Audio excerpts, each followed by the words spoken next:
IBM은 제일 처음으로 컴퓨터를 데스크탑 사이즈로 제작해서 일반인에게 이력 컴퓨터 붐을 일으켰던 회사입니다. 그 IBM 회사는 마이크로소프트 회사를 통해서 자사가 제작한 컴퓨터를 운영할 수 있는 소프트웨어를 공급받았는데, 당시에는 마이크로소프트가 IBM의 하청 회사 정도로 취급되었습니다. 왜냐하면 컴퓨터 세계에 있어서 하드웨어가 소프트웨어보다 훨씬 더 중요하다고 인식되어 있었기 때문이었습니다.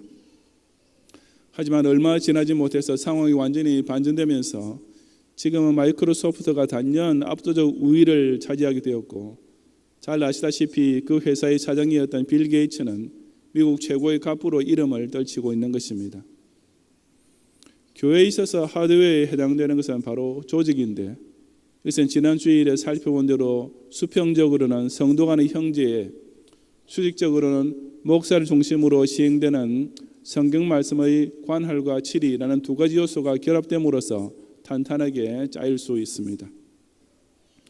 그렇다면 컴퓨터에서와 마찬가지로 교회를 실제로 돌아가게 만드는 내용물, 즉 교회의 소프트웨어는 무엇이겠습니까?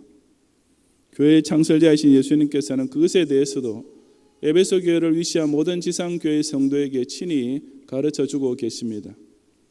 이 시간 저는 본문을 통해 교회가 교회다운 영적 기능을 제대로 발휘하기 위해서 반드시 소유하고 있어야 할 두 가지 요소가 무엇인지를 함께 참고해 보고자 합니다.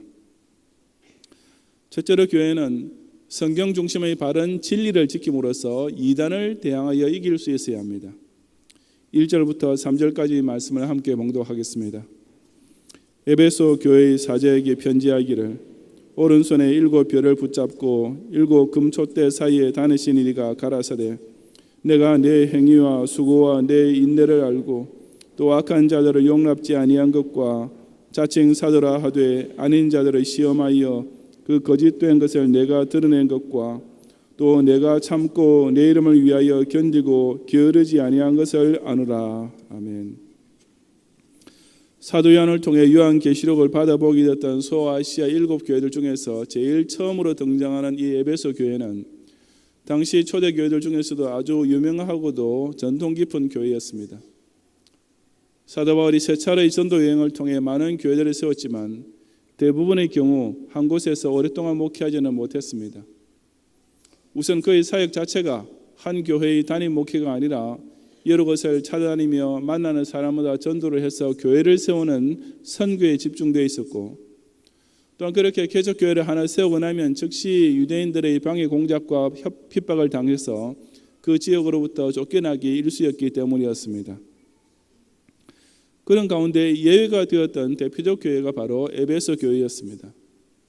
바울은 제2차 전도 여행 중에 에베소를 방문하여 그곳에 교회를 세웠는데, 나중에 다시 가서 약 3년 동안이나 머물면서 직접 목회를 했던 것입니다. 그래서 바울로서는 개인적으로 가장 관계가 깊은 교회였고, 그 때문에 제3차 전도 여행 중에 예루살렘으로 떠나기 직전에도 바로 이 에베소 교회 장로들을 밀레도라는 섬으로 불러서 마지막 당부의 부탁까지 남겼을 정도였습니다.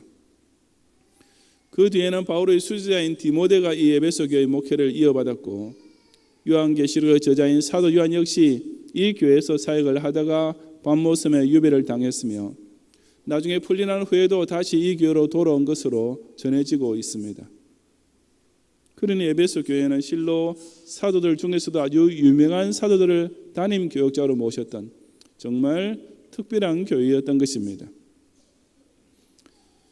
그처럼 훌륭한 지도자들의 가르침을 받아 세워지고 성장한 교회였던 까닭에 에베소 교회는 일단 교리적으로는 아주 바르고 탄탄한 기반을 갖추게 되었습니다.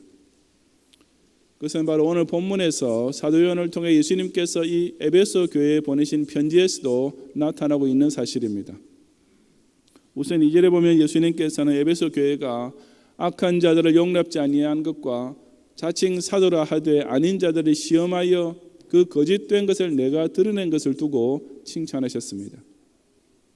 이것은 에베소 교회가 진리 문제에 대하여 확고부동한 자세를 지킴으로써 그 어떤 이단도 그 교회 안에서 발붙일 곳이 없도록 만들었음을 보여줍니다.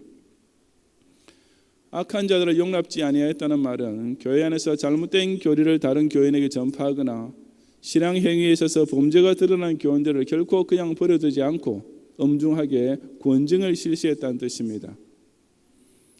이것은 오늘날까지도 개혁주의 신앙의 교회를 통해 정확하게 이어지고 있는 그대로 교회는 오로지 엄격한 권증의 실시를 통해 그 순결성을 지킬 수 있다는 사실을 실제로 보여준 모범적 케이스였습니다.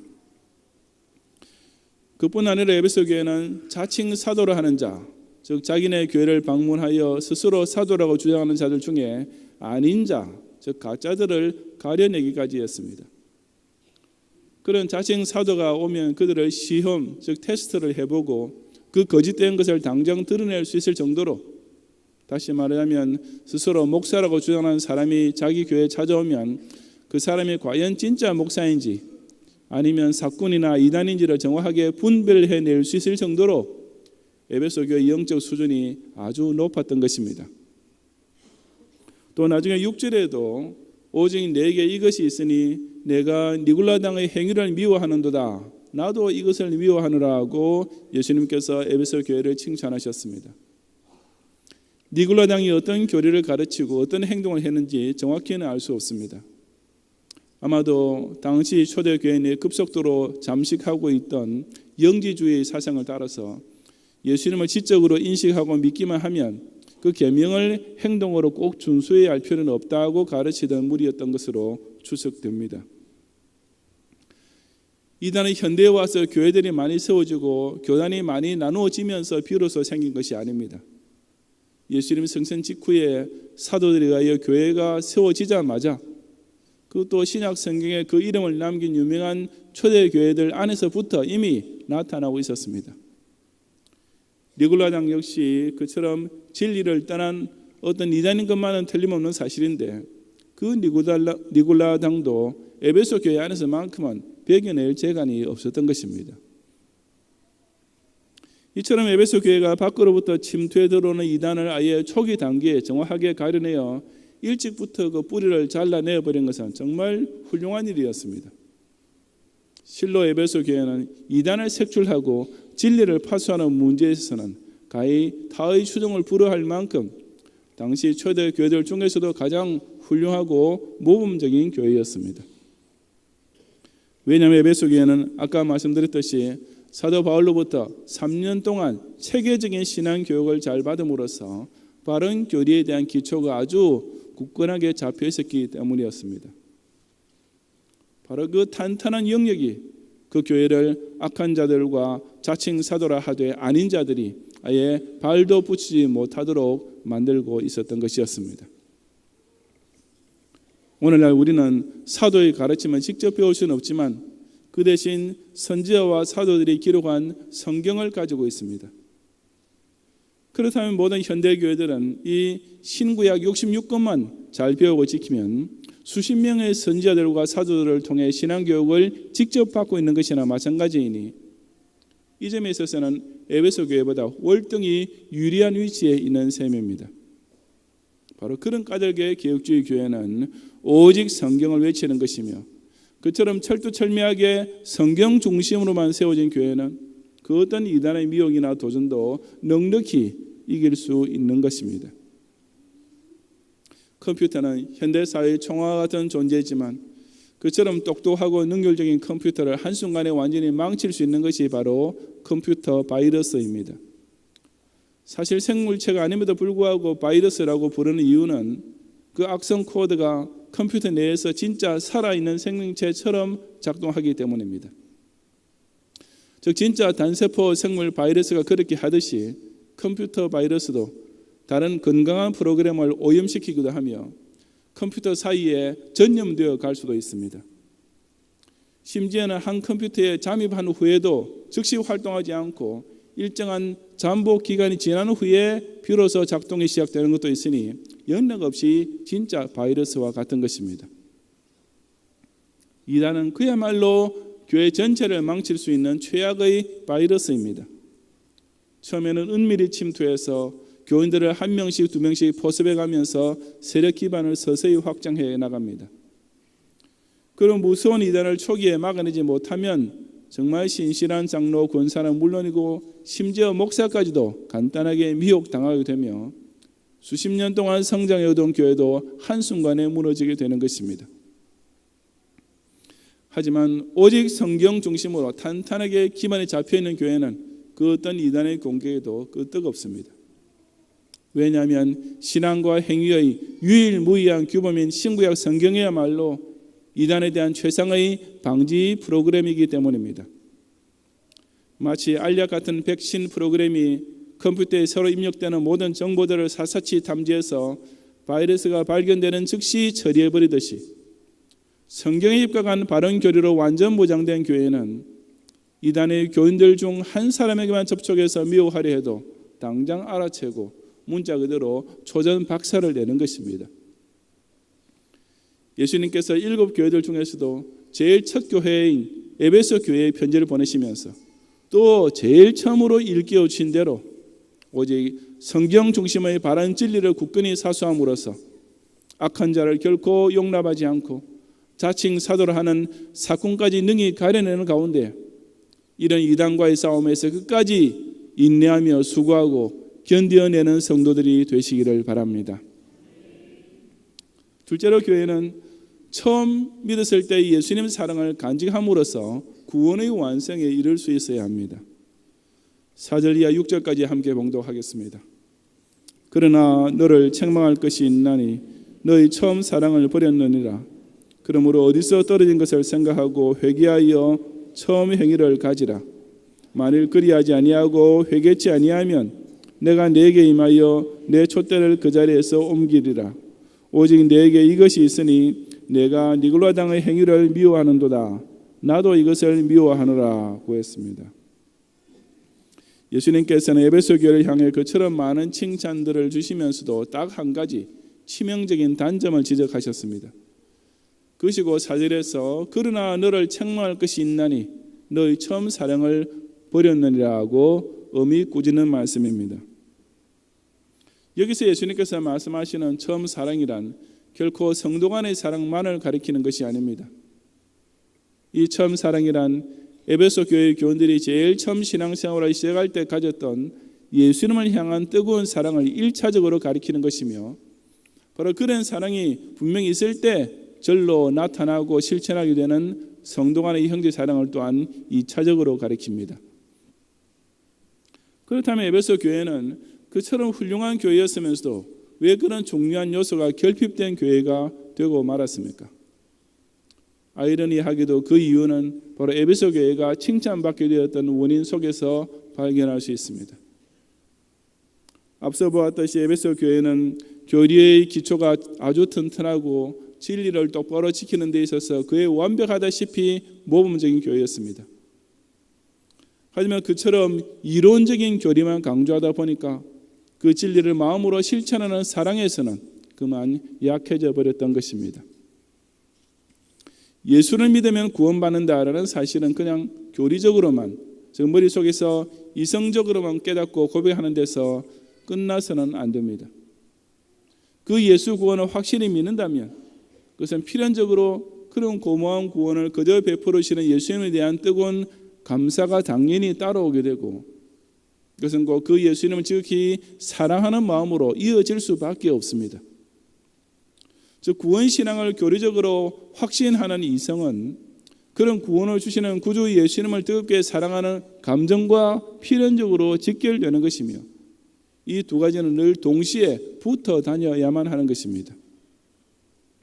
그렇지 못하면 바로 이 에베소 교회의 경우처럼 처음 사랑으로부터 떨어진, 즉 사랑이 식어버린 싸늘한 교회가 되고 맙니다. 우리 기독 신자의 사랑이란 것은 그가 우리를 사랑하신 것 같이 서로 사랑하는 것인데 자기 속에서 예수님에 대한 사랑부터가 뜨겁게 유지되고 있지 않다면 형제의 사랑 역시 따라올 도리가 없기 때문입니다. 즉 교리를 바로 아는 것은 좋지만 교원들 중에서 누가 교리에 어긋나는 행동을 하는가 이것만 눈에 불을 켜고 살피다 보니까 실족한 교우를 용서하고 격려해주고 약한 교우를 일으켜주고 도와주는 성도 간의 사랑은 설 자리가 없게 되어버리는 것입니다. 물론 그렇다고 해서 에베소 교회가 잘했던 일, 즉 진리 파수와 이단 색출 그 자체까지 잘못한 일이라고 하는 말은 결코 아닙니다. 처음 사랑은 일단 이단과는 확실히 구별되는 가운데 회복되어야 하는 것이기 때문입니다. 바꾸어 말해서 이단까지 포용해 주는 사랑이란 절대로 참 사랑이 아닌 것입니다.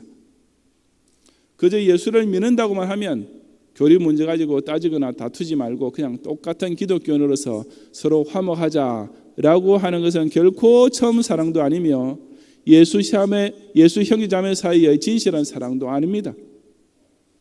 그런 것은 지극히 값싼 사랑이며 가짜 사랑이며 어디까지나 사탄의 손아귀에서 놀아나는 불신앙의 사랑에 불과할 뿐입니다. 단지 여기서 예수님께서 일깨우시는 사실은 진리를 외면적으로 이론적으로만 지킨다고 하다가 그 때문에 그 진리의 중심에 들어있는 예수 사랑을 잃어버려서는 절대로 안 된다는 경고인 것입니다. 이것은 오늘날의 교회와 신자들, 특히 우리 경양교회처럼 바른 진리를 사수하고 있다고 자부하는 교회일수록 더더욱 조심해야 할 교훈이 아니겠습니까? 우리 교회는 문자 그대로 종교개혁자의 신앙과 순교자의 생활을 이어받는 정통개혁주의 교회입니다. 그리고 그것은 두말할 것 없이 소중한 전통이며 자랑스러운 유산입니다. 하지만 또 한편으로는 바로 이 때문에 혹시라도 에베소 교회의 실족을 똑같이 답습하지 않도록 스스로 경계해야 합니다. 즉 진리에 대한 열정이 머릿속에서만 불타고 가슴 속에서는 식어버리는 신자가 되어서는 안 되며 이단을 멀리하는 조심성이 같은 성도 간의 사랑의 교제를 약화시키는 잘못으로 이어서는 절대로 안 되는 것입니다. 바이러스와 버그는 비슷한 말 같지만 차이점이 있습니다. 전자는 컴퓨터 외부로부터 침입해서 내부에 있는 소프트웨어를 파괴하는 것인 반면에 후자는 컴퓨터 자체 내에 있는 소프트웨어들끼리 서로 충돌하면서 오작동을 일으키는 것입니다. 그러므로 이단을 바이러스라고 한다면 처음 사랑에 식는 것은 영적 버그라고 할 수 있습니다. 왜냐하면 외부로부터 아무 시험이나 바퀴가 없는 가운데서도 순전히 교회 자체 안에서 혹은 교인 본인의 심령 안에서 처음 사랑을 잃어버리게 되면 절로 신앙생활의 오류가 발생하기 때문입니다. 그러므로 예수님 사랑해요 라는 말을 그저 주일학교 어린이들이나 하는 것으로 생각하지 말아야 합니다. 그래서 예수를 믿는 성도라면 남녀노소를 불문하고 누구나 다 정말 진심으로 언제 어디서나 간직하고 표현할 수 있어야 하는 사랑 고백이 되어야 마땅합니다. 만약 여러분 가운데 예수님 사랑합니다 라는 말을 어른이 고백하기에는 뭔가 유치하고 쑥스러운 표현처럼 여기지는 사람이 있다면 이미 그 사람의 심령에는 이 처음 사랑이 애초부터 없었든지 아니면 식어가고 있다는 증거가 아니겠습니까? 고린도전서 13장 13절에서도 그런즉 믿음, 소망, 사랑 이 세 가지는 항상 있을 것인데 그 중에 제일은 사랑이라고 말씀하고 있는 것도 바로 그 때문입니다. 예수님에 대한 믿음은 금세 인생을 살 동안에 꼭 필요한 것이지만 우리가 그 예수님을 친히 만나 뵙게 되는 구원의 완성 이후부터는 더 이상 필요 없게 될 것입니다. 예수님 안에서 가지는 소망 역시 우리 육신이 이 땅에 매여 있는 동안에만 붙잡고 있는 것이지 일단 성도가 천당에 들어가서 영생하게 되면 더 이상 소망할 것이라고는 아무것도 남지 않는 것입니다. 하지만 사랑은 어떻겠습니까?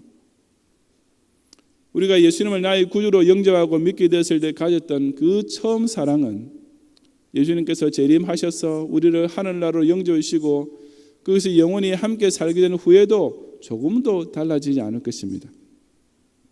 아니 오히려 그 처음 사랑보다 더 뜨겁게 더 감격스럽게 예수님을 사랑하면서 그 사랑의 행복에 겨워하면서 그 사랑의 기쁨을 속속들이 맛보면서 영생하게 될 것이 아니겠습니까? 바로 그런 까닭에 믿음, 소망, 사랑 이 세 가지 중에서 제일은 사랑인 것입니다.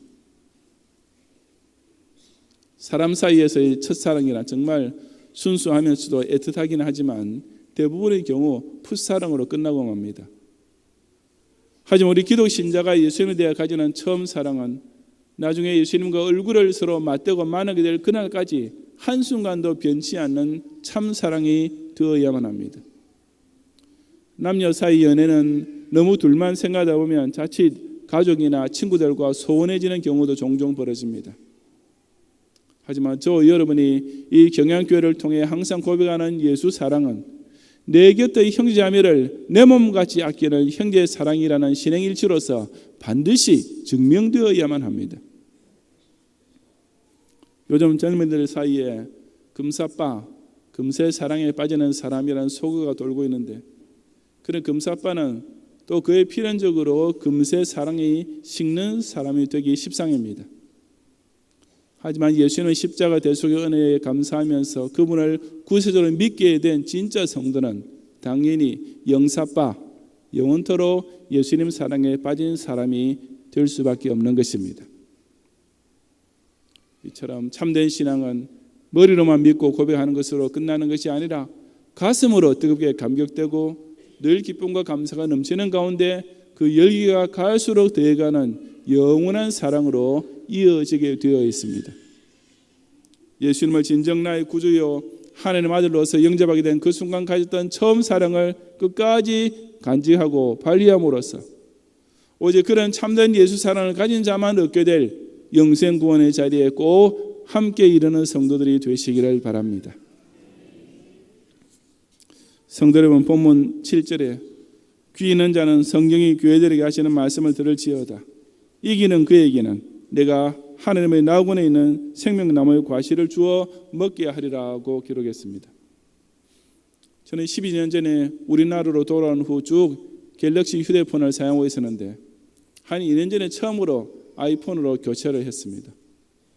그 이유는 갤럭시 휴대폰이 사용하는 안드로이드 운영체계는 당시에 32비트를 사용하고 있는 반면에 아이폰의 iOS 운영체계는 64비트를 사용하고 있다는 말을 들었기 때문이었습니다. 제가 사용해 보니까 실제로 아이폰이 훨씬 더 오작동이 적고 성능이 우수한 것은 사실이었습니다. 왜냐하면 아이폰이 갤럭시에 비해서 제가 주어들은 전문 용어를 빌리자면 운영체계가 더 최적화된 스마트폰이기 때문입니다. 하지만 저는 그 훌륭한 기기가 할 수 있는 성능의 5%도 활용하지 못하고 있을 것입니다. 왜냐하면 똑같은 제품의 스마트폰을 가지고 있어도 어떤 어플리케이션을 다운받아서 사용하느냐에 따라 그 활용도는 엄청나게 차이가 나는데 저는 그 다양한 앱 운용의 능력이 지극히 약하기 때문입니다. 실제로 제가 아이폰으로 사용하고 있는 기능이란 통화, 사진 촬영, 내비게이션, 일기예보, 인터넷 뉴스 정도에 불과하며 실상 굳이 스마트폰이 아닌 구식 휴대폰만 있어도 크게 차이가 없을 것입니다. 아마 저뿐 아니라 저와 같은 세대에 해당되는 분들은 대부분 상황이 비슷하리라고 짐작됩니다. 교회 역시 외형적인 하드웨어만 갖추고 있다고 해서 다 똑같은 교회가 되는 것은 결코 아닙니다. 만약 외부로부터 바이러스의 침입이 감염된 소프트웨어만 가득 차 있거나 내부적으로 온갖 버그가 곳곳에 들끓고 있는 교회라면 최악의 경우에는 이단으로 전락할 것이고 기껏해야 사교단체 정도로 남을 수밖에 없습니다. 7절 말씀이 결론적으로 확인해 주듯이 오로지 성령의 교회들에게 선포하시는 진리를 지키는 교회만이 이단을 대항하여 이기는 교회가 될 수 있으며 예수님에 대한 처음 사랑을 끝까지 간직하는 성도들만이 하나님의 낙원, 즉 천당에 들어가서 생명나무의 과실을 먹으며 영생할 수 있는 것입니다. 그러므로 교회가 어떻게 조직되어 있는가 하는 것도 물론 중요하지만 그 조직을 통해 돌아가고 있는 영적 소프트웨어가 무엇인가 하는 문제가 훨씬 더 중요합니다. 바른 진리를 끝까지 사수하되 처음 사랑을 항상 자기 심령에 불태우면서 지키고 이단을 극히 경계하고 대적하되 같은 예수 안의 형제까지 자칫 정죄하지 않도록 늘 조심하는 교회가 되어야 하는 것입니다. 이처럼 오직 성경 중심의 교리에 굳게 서서 예수 사랑을 뜨겁게 발휘함으로써 우리 경양교회를 통해 함께 이 세상에서는 이기는 자가 되며 내세에서는 하나님의 낙원에 꼭 들어가는 성도들이 되시기를 주님의 이름으로 축원합니다.